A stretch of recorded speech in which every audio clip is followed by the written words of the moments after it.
America के FARA यानी foreign agents registration act के दस्तावेजों से एक बड़ा खुलासा हुआ है।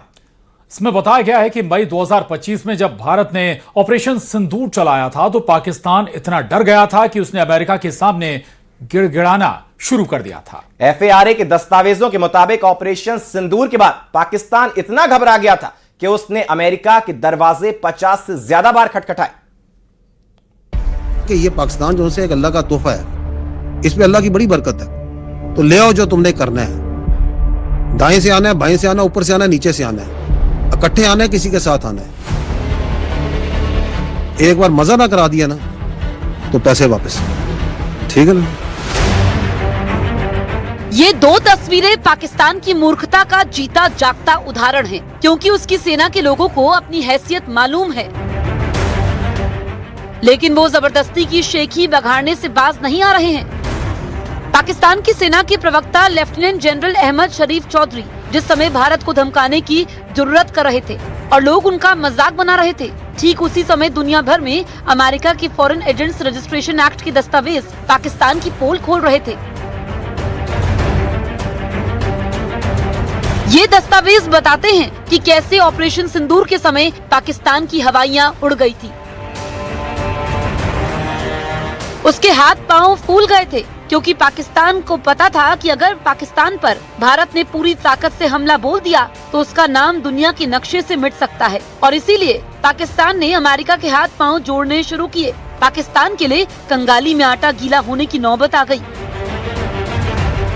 क्योंकि अमेरिका के FARA यानी फॉरेन एजेंट्स रजिस्ट्रेशन एक्ट के दस्तावेज सामने आए, जिसमें दावा किया गया कि भारत के चलाए ऑपरेशन सिंदूर से पाकिस्तान डर गया था। ट्रंप प्रशासन तक तेजी से पहुंच बनाने के लिए उसने 6 लॉबिंग फर्मों पर 45 करोड़ रुपए खर्च किए थे। एक दो बार नहीं बल्कि 50 बार अमेरिकी अधिकारियों से संपर्क किया। मदद के बदले में उसने निवेश, खनिज और स्पेशल एक्सेस तक के ऑफर दे दिए थे।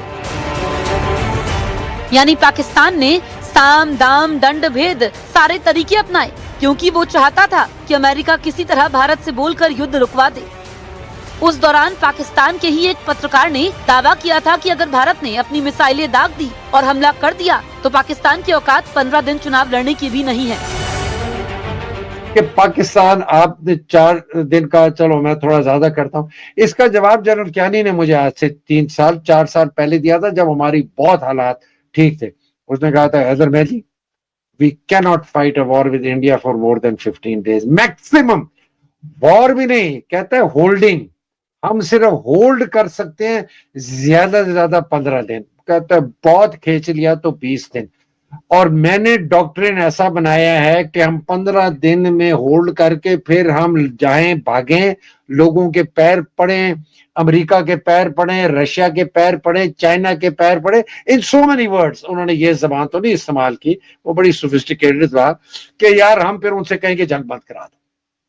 लेकिन इंडिया को हम अभी हुआ है सर, जिस तरह अभी हुआ है, ट्रंप को नोबेल पीस प्राइज के लिए नॉमिनेट किया ना, फिर बाद में जाके। यानी पाकिस्तान के पत्रकार खुद जान रहे थे कि उसकी हालत कैसी है, लेकिन पाकिस्तान की सेना के प्रवक्ता लेफ्टिनेंट जनरल अहमद शरीफ चौधरी शेखी बगाड़ने से बाज नहीं आए, और इस चक्कर में उनका मजाक उड़ना शुरू हो गया। कि ये पाकिस्तान जो है एक अल्लाह का तोहफा है, इसमें अल्लाह की बड़ी बरकत है, तो ले आओ जो तुमने करना है। दाएं से आना है, बाएं से आना है, ऊपर से आना है, नीचे से आना है, इकट्ठे आना है, किसी के साथ आना है। एक बार मजा ना करा दिया ना तो पैसे वापस, ठीक है ना।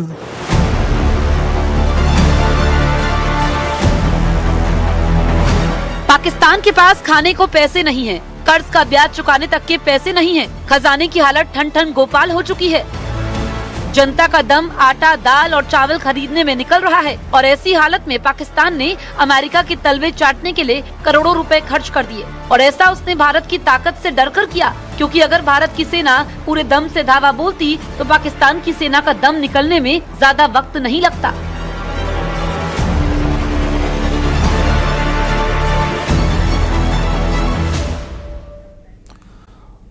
बाद दिल्ली में सिख गुरु के अपमान पर मचे घमासान की। सिख गुरुओं के अपमान को लेकर आज भी दिल्ली विधानसभा में हंगामा हुआ।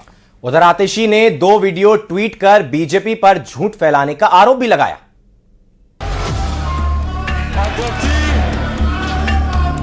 आजादी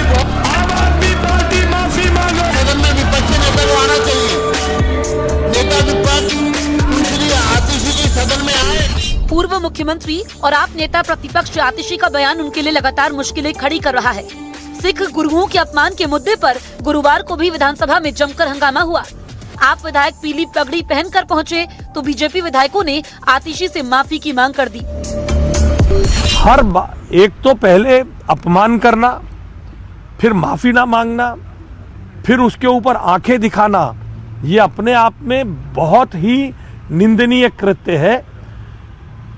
लोगों की भावनाएं आहत हुई हैं, इसलिए इस आहत भावनाओं में अच्छा होता कि आम आदमी पार्टी के मुखिया अरविंद केजरीवाल खुद आते, अपने नेताओं की गलती पर समाज से माफी मांगते, देश से माफी मांगते। नेता प्रतिपक्ष को माफी भी मांगनी चाहिए और ये एक अपराध है, इसकी एक सजा भी ये कोई इतने हल्के में छोड़े जाने वाली बात नहीं है। गुरुओं का अपमान किया गया है तो इसकी जो भी कार्रवाई है, कल हम लोगों ने अध्यक्ष महोदय को पत्र भी लिखा है, उनकी सदस्यता समाप्त की जाए और एक आपराधिक मुकदमा दर्ज करके उनके खिलाफ जाँच होनी चाहिए।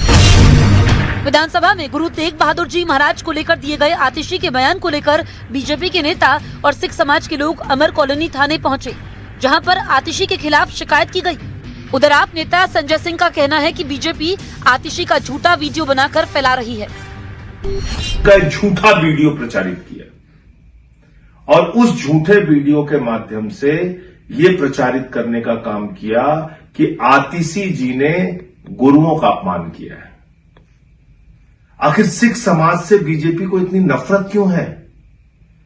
पूरा वीडियो आप देखिए तो उसमें आतिशी जी ने कोई दूर दूर तक कहीं भी गुरुओं का अपमान नहीं किया। चर्चा किसी और विषय की चल रही थी और उसको दूसरे विषय से जोड़ के झूठा प्रचार करके झूठा वीडियो बना के आतिशी जी को बदनाम करने की कोशिश बीजेपी ने की। लेकिन यह दुस्साहस भारतीय जनता पार्टी को बहुत महंगा पड़ा। इस विवाद के बीच खुद आतिशी ने 2 वीडियो ट्वीट किए हैं, जिसमें उन्होंने बताया कि उनका असली वीडियो कुछ और था और बीजेपी ने उसमें छेड़छाड़ की है। आम आदमी पार्टी ने इस मसले को लेकर स्पीकर को शिकायत दी है और कपिल मिश्रा के खिलाफ झूठा वीडियो ट्वीट करने के लिए कार्रवाई की मांग की। इन लोगों ने फर्जी वीडियो बनाया और फर्जी वीडियो में गुरु साहब का नाम घसीटा। अरे तुम इतने नीच हो गए, गंदे हो गए कि अपनी राजनीतिक फायदा के लिए गुरु साहब का नाम घसीट रहे हो। हमने कहा कि कपिल मिश्रा मंत्री हैं, कपिल मिश्रा की सदस्यता रद्द की जाए, सभी विधायकों जिन्हें ट्वीट रिट्वीट किया उस पर कार्रवाई की जाए और साथ में हमें रॉ फुटेज दिया जाए, पूरा वीडियो दिया जाए और सदन में भारतीय जनता पार्टी के नेता माफी मांगे। बीजेपी जहां इस मसले को लेकर एग्रेसिव है, वहीं आम आदमी पार्टी बीजेपी पर झूठ फैलाने का आरोप लगा रही है और सच क्या है ये तो जांच के बाद ही साफ हो पाएगा।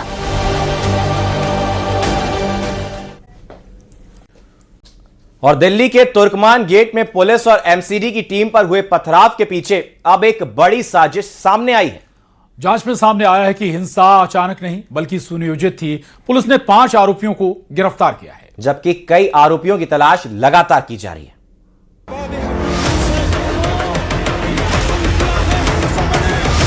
दिल्ली के तुर्कमान गेट पर अतिक्रमण हटाने के दौरान पुलिस और एमसीडी की टीम पर पथराव के मामले की जांच जैसे जैसे आगे बढ़ रही है, हिंसा की साजिश को लेकर नए नए खुलासे हो रहे हैं।